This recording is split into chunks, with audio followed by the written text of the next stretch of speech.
बंगाल में चुनाव को हुए अभी 48 घंटे भी नहीं हुए और इस बीच बीजेपी के सबसे बड़े नेता शुभेंदु अधिकारी के पीए चंद्रनाथ रथ की मध्यग्राम के पास रात में कार रोककर बेरहमी से अंधाधुंध गोलियां चलाकर हत्या कर दी गई और इस हत्या के लिए टीएमसी को जिम्मेदार ठहराया जा रहा।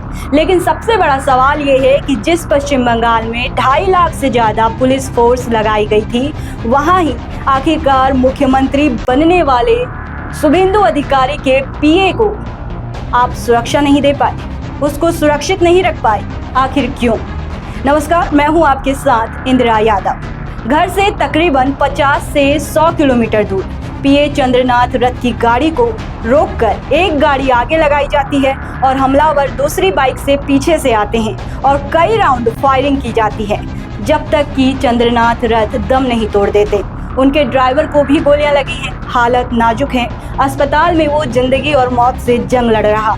इस हत्या को लेकर बीजेपी द्वारा कहा जा रहा है कि टीएमसी के गुंडे यानी ममता बनर्जी के गुंडों ने ये हत्या की है।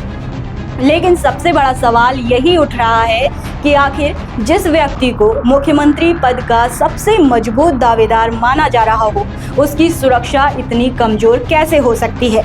आमतौर पर जब कोई नेता मुख्यमंत्री बनने की रेस में होता है तो उसकी सुरक्षा बढ़ा दी जाती है। सिर्फ नेता ही नहीं बल्कि उसके बेहद करीबी लोगों और खास सहयोगियों की सुरक्षा पर भी ध्यान दिया जाता है। लेकिन यहाँ मामला बिल्कुल उल्टा नजर आ रहा। शुभेंदु अधिकारी खुद पहले से केंद्र सरकार की सुरक्षा में रहते हैं। ऐसे में उनका सबसे भरोसेमंद और चुनावी रणनीति संभालने वाला करीबी सहयोगी चंद्रनाथ रथ आखिर बिना मजबूत सुरक्षा के कैसे था? बीजेपी नेताओं का कहना है कि बंगाल चुनाव में जहां जहां शुभेंदु अधिकारी सक्रिय थे, वहां पूरा मैनेजमेंट चंद्रनाथ रथ ही देख रहा था। ऐसे में उनकी सुरक्षा की जिम्मेदारी किसकी थी? सबसे चौंकाने वाली बात तो यह है कि चुनाव के दौरान पूरे पश्चिम बंगाल में करीब 2,500 से ज्यादा केंद्रीय बलों की कंपनियां और लगभग 2.5 से 3 लाख सुरक्षाकर्मी तैनात थे। चुनाव के समय माहौल बेहद तनावपूर्ण था, लेकिन तब कोई इतनी बड़ी घटना नहीं हुई। फिर आखिर चुनाव परिणाम आने के महज 48 घंटों के अंदर ऐसा बड़ा कांड कैसे हो गया? और उससे भी बड़ी हैरानी की बात तो ये है कि जिस जगह पर गोलियां चली वहां पर 2 सीसीटीवी लगे थे।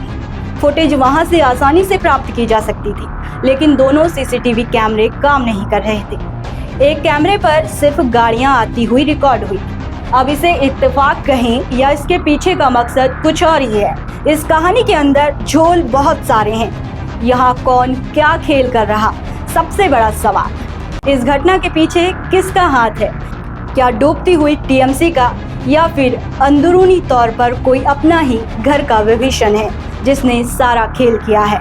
इस बात की जांच होनी चाहिए। लेकिन आपकी क्या राय है? कमेंट में जरूर बताएं।